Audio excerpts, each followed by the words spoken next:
네, 노영의 뉴스 인사이다. 계속해서 이어가도록 하겠습니다. 김건희 씨 7시간 통화 녹음 파일 공개 예고에 대해서 국민의힘이 서부지방법원에 방송금지 가처분 신청을 지금 했죠. 총력 대응에 나서고 있는 상황인데요. 그런가 하면은 또 이재명 후보의 변호사비 대납 의혹을 또 허위 제보했다고 지금 알려져 있는 이모 씨가 숨진 것에 대해서도 여야가 대립하고 있습니다. 하루도 잠잠할 날이 없습니다. 이현주 전 국민의힘 의원 모시고 정치권 이슈 한번 짚어보도록 하겠습니다. 의원님 어서 오세요. 네, 안녕하세요. 안녕하세요. 한 달 만에 다시 뵙는데 네. 잘 지내셨죠? 네. 네. 자, 최근에 이제 우선 좀 제일 핫한 것부터 한번 여쭤볼게요. 7시간 통화 녹음 공개 김건희 씨 관련해서 지금 네. 좀 시끄러운데 우선 이 이슈 접하셨을 때 어떤 생각이 드셨습니까? 그게 궁금하죠. 궁금한. 네. 네, 솔직하게. 어떤 내용? 그러니까 네, 솔직히 네. 솔직히 네, 아마 솔직하게. 대부분 다 그럴 텐데 네. 이게 무슨 내용일까? 아마 그럴 거고요. 그 다음에는 아니 어떻게 7시간이나 분량이나? 7시간이나 녹음을 했을까? 그러니까요. 네, 한 10분 이런 거면 모르겠는데 그래서 배경이 굉장히 궁금하고 또 한편으로는 이제 내용이나 이런 것들 중에서 이거에 대해서 당이 또 어떻게 대응을 하겠나. 네. 네. 좀 그러니까 지켜보고 사실 있었죠. 딱 말씀하신 게 제일 전국을 찔리는 것 같아요. 그 박영선 전 장관도 방송에서 한번 말한 건 있는데 대선 후보 부인이 잘 모르는 기자하고 6개월이나 통화를 하면서 7시간 분량의 녹취 파일이 나올 정도로 대화를 나눈 것이 조금 이상하다 뭐 이런 얘기를 한번 하시긴 하셨거든요. 그러니까 상식적으로 조금 아니 거기다가 이제 제가 듣기로는 기자가 서울의 소리 네네. 기자라잖아요. 그럼 보통 사실 이제 보수 진영에서는 서울의 소리 하면 그쵸. 뭐 죄송한 얘기인데 어쨌든 진보 진영에서도 또 뭐 가세연 뭐 이런 게 있지 네네, 않습니까? 그렇습니다. 네, 네. 뭐 죄송한데 그 급으로 혹시 또 얘기해서 기분 나쁘실 수도 있겠지만 어쨌든 그렇게 많이 생각하거든요. 그래서 조심해야 된다 다 생각하는데 네, 맞습니다. 그런 걸 모르셨나 보다. 근데 제가 봤을 때는 이제 들은 얘기들도 그렇고 그렇게 순진하고 이건 아니신 것 같아요. 또 네. 사회생활도 하시기 때문에. 네. 근데 어떤 배경이 있지 않았을까. 아. 네네, 네.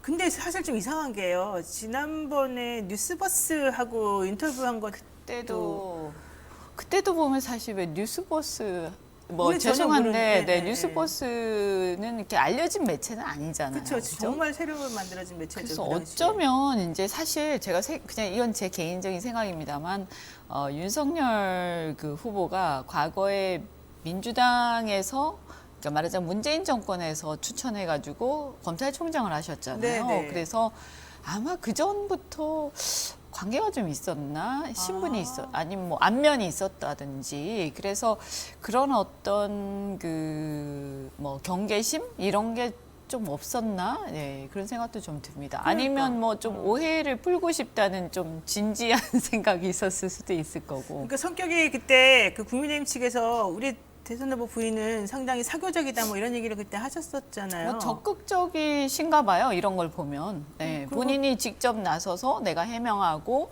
이들을 설득할 수 있다 이렇게 생각하신 것 같아요. 설득할 네. 수 있다. 근데 사실은 설득할 문제는 아니잖아요. 네, 네, 이게 정치적인 관계들이 있고 그렇기 때문에 뭐 사석에서야 가능하겠죠. 그렇지만 대선 후보 부인이면 설득의 문제는 아닌 거죠. 굉장히 사실은 이미 공인이고. 그렇죠. 네네네. 어떤 상황이 올 것이다라는 것을 예측할 수 있는 거라서 또 경험 부족일 수도 있고요. 왜냐하면 정치나 선거를 한 적이 없잖아요. 네, 그렇죠. 네, 물론 검찰총장이었고 그 가족이었지만 선거를 좀 해보면 이게 세상이 이렇구나 알게 되거든요. 세상에 무서운 걸 모르시는 건가? 너무 경계심이 조금 약하신 건가? 네, 그랬던 거 아닌가라는 생각이 듭니다. 근데 그렇군요. 7시간씩이나 그래서 좀 네네. 걱정이 되죠. 사실 어떤 내용일까. 그렇죠. 사실은 네. 정말 그래서 내용이 좀 더 궁금하기도 하고. 그러니까 이제 국민의힘 측에서는 민감한 내용이 담긴 것으로 지금 알려진 이 상황에 대해서 조금 신중하게 혹은 내지는 되게 심각하게 좀 바라보고 있는 것 같고 악의적인 정치 공작이다 이러면서 지금 강력 대응하는 것 같은데 그렇다면 이런 것들이 사실은 상당히 영향을 미칠 것 같기도 한데 일단 변호사이기도 하시니까 우리 네, 의원님께서는 가처분 신청이 받아들여질까요? 통상은 이렇게 이제 이제 도청하는 경우, 감청한 거, 그러니까 전혀 대화의 당사자가 아닌 사람이 그래서 몰래 녹음을 해가지고 그것을 공개한다든지 이러면 불법인데요. 그게 아니고 대화의 당사자가 이 어떤 내용을 갖다가 뭐 본인이 공개를 하든 제3자한테 주든 특히 이제 언론에다가 주는 경우는 그 당사자가 공익적 목적이 이제 인정되는 일종의 이제 공인이다 이렇게 되면 그 자체가 불법이라고 인정되긴 좀 어렵죠. 그리고 그게 불법이 인용된 사례는 게 많지는 않습니다. 다만 이제 아주 제가 볼 때는 요건 아마 재판부에서 내용을 좀 보고 판단할 것 같은데 내용 중에서 만약에 이제 공익적 목적하고 상관없는 내용이 있다든지 네. 아니면 이것을 이제 그러니까 MBC를 넘기는 거죠. 그러니까 서울의 소리에서 공개를 하는 건 아무 문제가 없을 거고요. 뭐 혹시 다른 내용이 있을지 모르겠습니다만 일단 보통은 그렇고요. 그리고 MBC에 넘기는 과정에서 그 부분 이제 어떤 용도로 또 어떻게 이걸 넘겨서 공개하느냐 여기에 따라서 혹시 뭐 다른 여지가 있을지는 모르겠습니다. 그거는. 그러니까 지금 국민의힘에서 주장하는 건 두 가지더라고요. 사적인 통화인데 이것을 그렇게 방송 나가게끔 하는 것 자체가 좀 문제인 거 아니냐, 뭐 이런 게 하나가 있는 것이고, 이건 뭐 또 통신비밀보호법 위반 아니냐, 이렇게 두 가지를 우선 지적을 먼저 하는 네. 것 같던데, 이거는 맞는 말인가요? 그러니까 통신비밀보호법 위반이 아까 제가 얘기한 이제 도청이냐 감청이냐 아니면 대외 당사자였냐 그리고 그걸 어떻게 공개하느냐 이제 네. 전달되는 경로 이런 것들을 볼 거고요. 근데 지금 드러난 걸로 봤을 때는 통신비밀보호법 위반은 위반이 아니겠죠. 되나 좀 그건 좀 의문이고. 왜냐면 당사자 간에, 대화 당사자 그렇죠. 간에. 이렇게 일단 된 거니까. 원칙적으로는 그거는 문제가 안 됩니다. 아, 그리고 사적인 통화 부분은 이제 내용을 봐야 되는 건데요. 일단 첫 번째는 기자다. 그리고 네, 밝혔죠. 네, 그리고 사실을 확인한다. 이런 취지가 좀 이렇게 분명히 있어야 되고요. 그런 거 없이 이제 기자라는 걸 숨기고 얘기를 했다든지 이렇게 되면 사적 대화가 될 수가 그렇죠. 있죠. 네. 예, 예. 그리고 기자라고 밝혔는데 만약에 이제 그 안에 이제 들어가서 내용 중에 혹시 이것을 공개하기가 좀 뭐하다. 완전히 이것은 사적인 것이고 공익적 필요성이 없다. 이렇게 되면 재판부에서 조건을 걸 수 있겠죠.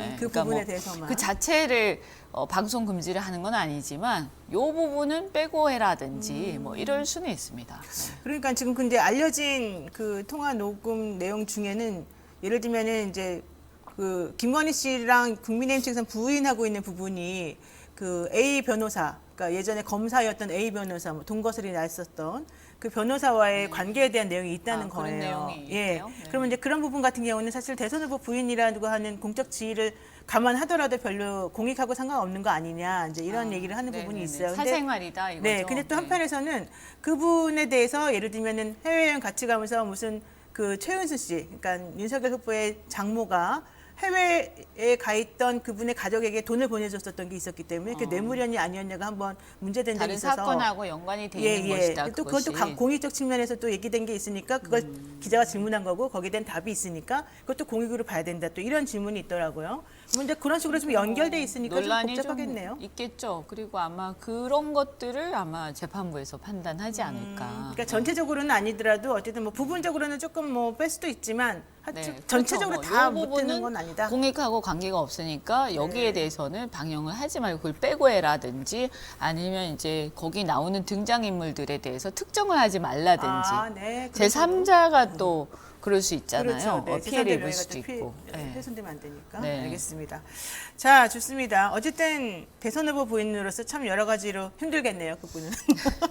아마 제가 볼 때는 이게 네. 이제 또 국민의힘 저희 당 입장에서는 그래도 이거에 대해서 이제 대응을 해야죠. 강력하게 그렇죠. 대응을 네. 해야 되고 또 사실은 어쨌든 7시간이라고 생각을 해보면 그렇게 순수한 의도였다라고 보기는 어렵잖아요. 어쨌든 기자가 접근을 한 것이고 목적을 가지고 그러니까 상당히 이런 어떤 배경에 대해서 강조를 함으로써 미리 이제 사전에 그것이 공개됐을 때 미칠 파장을 최소화하겠다. 이런 생각도 당연히 하죠. 예, 그래서 아마 당 입장에서는 이런 대응할 수밖에 없습니다. 뭐 가처분이 인용이 되든 안 되든 또 그렇죠. 최소한 어떤 이런 부분들은 그걸 조건부로라도 빼겠다라는 생각할 수도 있고요.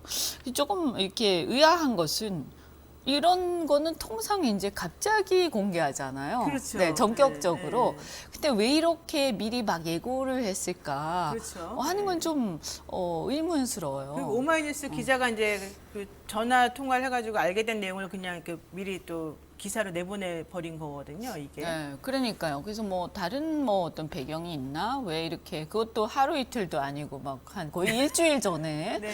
그래서 요즘에는 정말 이렇게 이런 방송국하고 얘기된 건 아닌 것 같고요. 네, 그건 아니에요. 그러니까 이게 취재 경쟁이 너무 치열하다 보니까 이런 일도 생기는구나. 알겠습니다. 근데 오히려 보면 사실 어떤 면에서는 미리 좀 그거 되는 면도 있어요. 전격적으로 폭로가 되면 이게 이제 좀 충격파가 있는데 이렇게 미리 이렇게 되니까 사람들이 이제 그 다 듣고 예. 그러니까 뭐 영화 같은 것도 스포일 되잖아요. 네네, 예, 그러네요. 그런 거랑 비슷한 거죠. 충격이 조금 오히려 완화가 되고 그쵸. 대응할 수 그러니까. 있는 시간이 주어지고. 예, 이제 여론에 이제 반영이 되는 충격파가 생각보다 안 클 수도 있다. 물론 내용에 따라 다른데. 왜냐하면 다 미리 알고 듣는 거잖아요. 그렇죠, 그렇죠. 예, 예. 그러면은 만약에 MBC는 방송을 하지 말아라라는 식으로 가처분이 인용이 된다고 치면 아유. 다른 데에서는 그 방송해도 되는 겁니까? 그거는 이제 가처분 신청한 당사자인데 이제 결정 내용에 따라 다르겠죠? 근데 가처분은 원래 이제 원래는- 예를 들면 피신청인에 대해서는 그렇죠. 하지 말아라는 걸로 나오니까 그 제3자에게까지 영향 미치는 건 아니잖아요. 원래는 그렇죠. 예. 예. 근데 보통 안 하겠죠, 그렇게 되면. 예, 그러니까 MBC는 안 하더라도 네, 다른- 다른 데서도 그러면 이제 어쨌든 이게 문제가 있다라고 밝혀진 건데 다른 방송국에서 레거시에서는 하기가 좀 어렵지 않을까. 레거시 미디어는 못하고 예를 예, 들면 다른 뭐 곳에서는 좀 여러 가지 비판이나 여러 가지 법적 논쟁이나 분란 이런 걸 각오하고 할 수도 있겠죠. 네. 알겠습니다. 자, 두 번째 이슈도 한번 보는데요. 지금 이재명 그 민주당 후보 변호사비 뭐 주식으로 20억을 받았다라는 내용의 어떤 본인들끼리 뭐 대화 내용의 네. 녹취록을 또 제공한 이 모 씨가 사실은 뭐 그게 아니었다라고 작년 11월 19일 또 밝혀지기도 했습니다만 어쨌든 아직 검찰 수사는 끝나지 않은 상태에서 갑자기 숨지는 바람에 좀 얘기가 됐었습니다. 근데 이 상황에 대해서는 또 어떻게 보세요, 지금? 뭐 처음에 이제 이게 사건이 딱 뉴스가 나왔을 때는 굉장히 네. 충격적이었죠. 왜냐하면 네. 벌써 관계자 두 명이 어쨌든 자살이든 뭐든 네. 돌아가셨으니까 왜 이렇게 주위가 다 돌아가시지? 왜 다 사망하는 거지? 그러니까 무섭다는 생각이 일단 들죠. 네. 보통 사람들이 내용을 보기 전이라도. 그래서 이거는 게다가 앞에는 이제 수사를 받는 사람이 수사의 압박과 스트레스에 의해서 왜냐하면 자기가 본인이 이제 여러 가지 뇌물이라든지 문제가 되고 있었잖아요. 그러니까 네네. 자기의 명예가 문제가 되고 있었기 때문에 그 경우에는 자살할 수도 있겠다라는 생각도 들었거든요. 물론 여러 가지 심리적 압박이 있었겠죠. 근데 이 부분은 사실 이 사람은 증인이란 말이에요. 당사자가 아니고. 그렇죠. 그러면 증인이 왜 굳이 극단적 선택을 할까? 그래서 이게 자살은 아닌 것 같다라는 생각까지는 좀 들죠. 네네. 그럼 이게 변사인데 이게 그럼 타살이냐 아니면 자연사냐? 네, 자연사냐. 네, 그래서 그 부분인데 이제 많은 사람들은 이제 이런 건에 대해서 어쨌든 딱 즉석에서 떠오르는 거는 혹시 타살 아니냐? 네, 이거는 저는 이제 이게 여러 가지 뭐 논리적인 걸 떠나가지고요. 좀 많은 사람들한테 좀 영향을 미쳤을 거라고 봐요.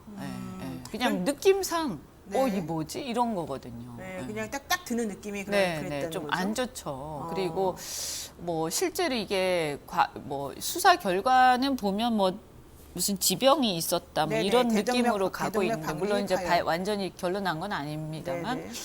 그러나 이제 이건 나중에 차후에 수사 결과로 나오는 것이고 어쨌든 국민들이 여론에는 상당히 이것은 영향을 미치겠다 이런 생각이 들더라고요. 그러니까 그래서 그런지 어쨌든 윤석열 후보 측의 그 여론조사 결과가 조금 지지율이 좀 떨어지는 것으로 나오다가 지난번에 그 얼마 전에 나온 또 이 여론조사 추이를 보게 되면은 또 약간 좀 이재명 후보하고 반등하는. 뒤집어지는 방향으로 좀 나오는 것 같기도 하고 그렇죠. 이러더라고요. 뭐 제가 볼 때는 일단 윤석열 후보가 반등하는 느낌도 좀 있는데 그 폭보다도 또 특이한 점은 뭐냐면 이재명 후보가 그런데 왜 내려가지 싶었거든요. 아, 예, 그렇죠? 예. 왜냐하면 그래도 30대 후반 뭐 40 가까이 가다가 35 밑으로 막 내려가는 네네. 게 보였잖아요. 그래서 저는 그게 두 가지라고 보는데 일단 잘 기억을 안 하실 수도 있는데 김만배 씨가 네네. 그 재판에서 이재명 지사의 지시를 받아서 한 것이다라고 했는데 그것이 무엇을 지시를 받아서 한 것인가는 좀 분명치 않은데 그 네네. 이제 그거는 뭐 이 실제적으로 어떤 불법적인 내용과 관계 없을 수도 있죠. 그러나 그게 딱 헤드라인으로 나오니까 그것도 영향 많이 미쳤을 거예요. 그리고 알게 모르게 이제 이 대장동 사건이 이재명 후보하고 이게 뭔가 몸통인가 보다 이런 느낌을 상당히 많이 줬죠. 저는 그게 부각은 별로 안 됐는데 저는 그 발언이 상당히 영향을 미쳤다라고 보고요.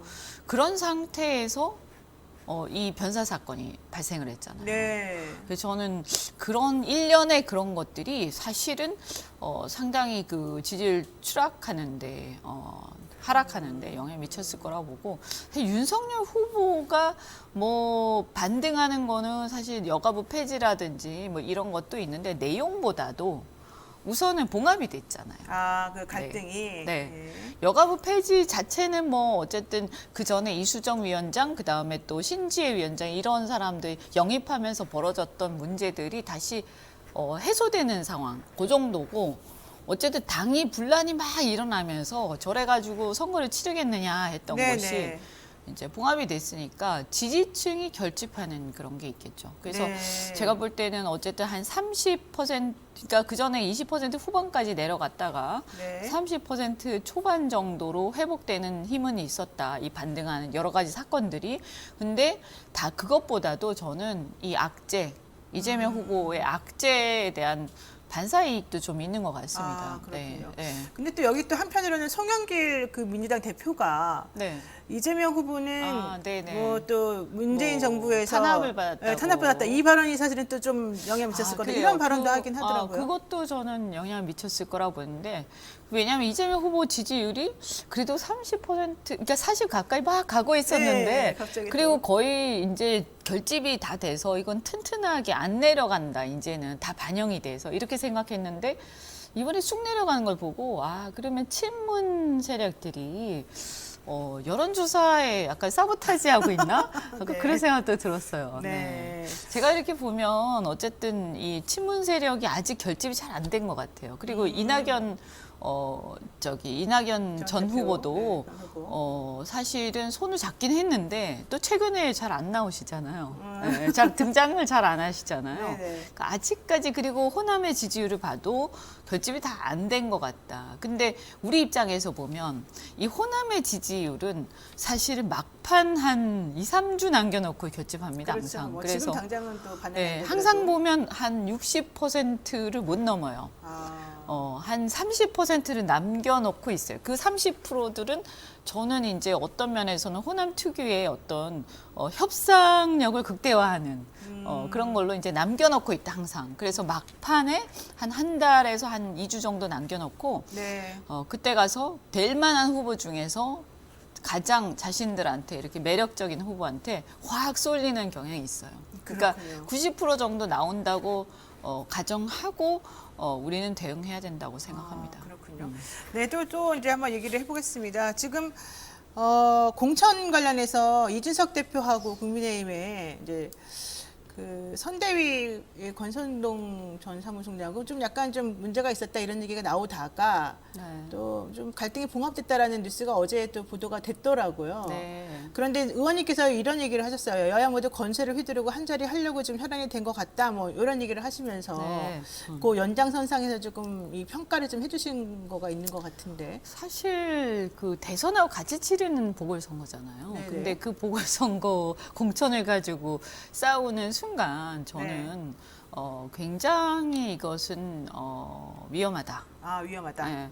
왜냐하면 제밥에 관심이 많다 이렇게 생각할 거 아닙니까? 그렇죠. 그리고 사실은 정권을 잡는다라고 가정을 하면 사실 보궐선거에 공천 한두 개가 그렇게 중요하진 않거든요. 이제 정치인 입장에서도 예를 들어서 여기에 출마하고 싶지만 예를 들어서 대선을 이기면 다른 여러 가지 길이 있단 말이에요. 근데 왜 저기 저렇게 집착하는? 그러면 지더라도 이런 거거든요. 네네, 그렇죠. 대선에서 지는 한이 지더라도. 있어도 뭐 이런 내가 더 중요해. 이런 느낌을 딱 줘요, 국민들한테. 그렇죠. 그래서 이것은 상당히 금물이에요.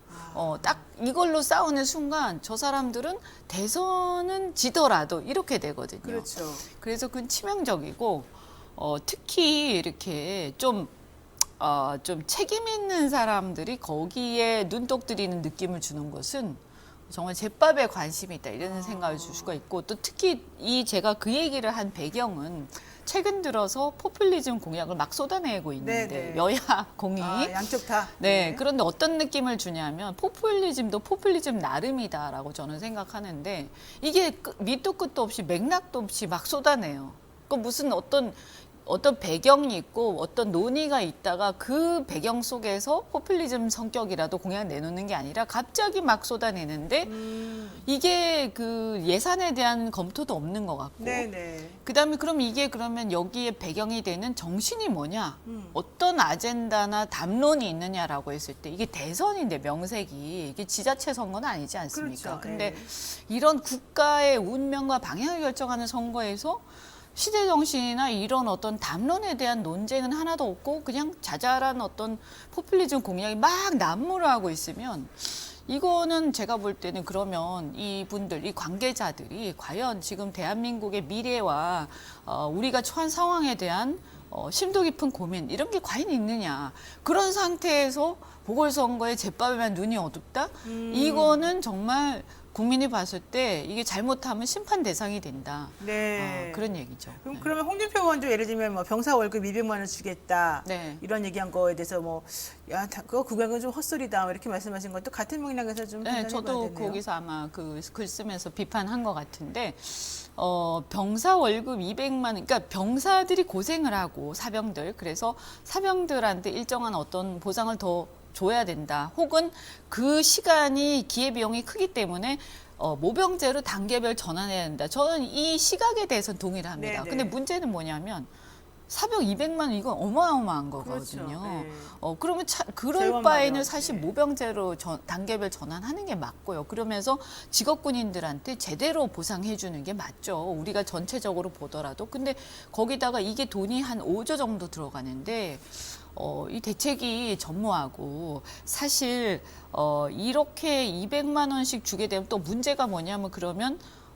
부사관들은 아마 200만 원 안 될 네, 겁니다. 안 된다고 왜냐하면 그러죠. 군인들은 숙식을 다 제공을 해주니까 국가가 그래서 급여가 낮은데 그럼 부사관들이나 장교들은 어떻게 하고 군무원들은 어떻게 이게 전체적으로 체계를 보고 만들어야 되는 건데요. 네네. 이게 이렇게 하면 좀 저는 문제가 있다. 그리고 젊은이들한테 차라리 그러면 우리가 정해진 재원은 어디다가 배분할 거냐 이 선택의 문제인데 사실 우리 돈 쓸 때가 무지무지하게 많죠. 많아요. 네. 지금 막 코로나 때문에 소상공인들도 날리고 그렇죠. 사실 더 들여도 모자라요. 그리고 사실은 저는 뭐 이재명 후보 탈모에 대해서도 굉장히 솔깃하긴 하지만 사람들 입장에서 그러나 우리가 건강보험 생각하면 지금 중환자들도 건강보험이 안 돼서 돌아가시거나 제대로 치료 못 받는 사람 아직도 있단 말이에요. 그래서 이런 것들부터 먼저 하고 또 예를 들어서 제가 거기 썼습니다만 그 산부인과 네네. 이런데 지금 의사들이 안 가는 거 아니에요? 그래가지고 시골에서는 출산을 못 한다며. 그러면 이런 것들은 결국 뭐냐면 이런 건 앞으로 제가 볼 때 국가가 좀 지원을 할 수밖에 없는데 이런 데 대한 고민은 별로 보이지 않고 막 이렇게 좀 약간 얕은 수준의 경쟁이 막 치열하게 벌어지고 있으니까 네. 예, 이건 아니다. 특히 젊은이들한테 이런 식으로 그냥 즉흥적으로 이렇게 즉각적으로 이렇게 하는 것보다는 앞으로 미래에 대한 비전을 보여주는 게 더 중요하다고 봅니다. 네, 좋습니다. 자, 이제 시간이 다 돼서 하나만 여쭤보고 정리를 해야 될 것 같은데요. 어쨌든 이제 안철수 후보 지지율이 지금 두 자릿수가 이제 됐고요. 그 다음에 때문에 윤석열 후보하고 단일화를 해야 되나 말아야 되나 이제 계속 논의가 지금 됩니다. 근데 양쪽에서 지금 단일화는 뭐 안 된다 뭐 이런 얘기 지금 솔솔 나오는데 결과적으로는 또 단일화를 해야 된다 이런 또 쪽으로 가는 사람들도 있긴 있거든요. 이거 어떻게 돼야 될까요? 제가 보면 지금 현재 이제 조정 국면에 들어가고 있어서 모든 후보들의 지지율이 그래서 아마 이제 설이 지나고 나면 이게 거의 크게 출렁이기가 힘들 거예요. 네, 그러면 네. 고정이 어느 정도 돼가는 분위기인데 그럼 여기서 승패는 어디서 나냐? 네. 사실은 안철수 후보 지지율에 달려 있습니다. 네, 저는 그렇게 보고요. 이 구도에서 큰 승패가 난다. 그래서 이 안철수 후보가 단일화를 하냐, 그리고 했을 때 어떤 영향을 미치냐. 단일화도 시너지 나게 해야지 그렇죠. 그냥 기분 나쁘게 하면 하나만 하잖아요. 네. 그리고 계속 가냐 안 가냐.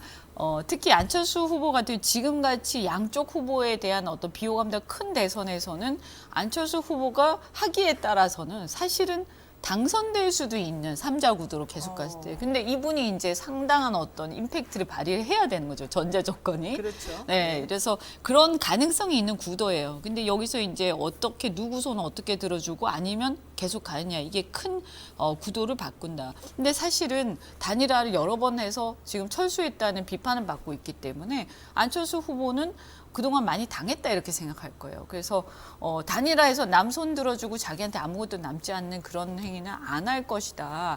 그러면 제가 볼 때는 협상을 지리하게 끌고 가면 이것은 그 협상이 지리하게 끌고 갈 것이다라고 예상이 되면 아마 아예 안 할 거고요.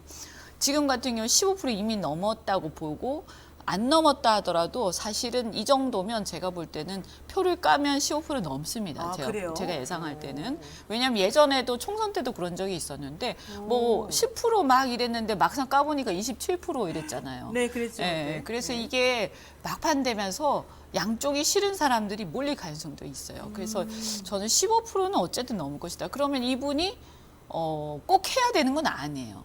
그래서 국민의힘 쪽에서도 만약 단일화 하고 싶으면 여러 가지 안철수 후보가 저하는 부분들을 다 제거하고 그냥 일시에 던져가지고 바로 받을 수 있는 상황을 만들어야 단일화가 되지. 이걸 뭐 협상 시작합시다. 그럼 시작하는 순간 안철수 후보는 후퇴할 수가 없어요. 그렇군요.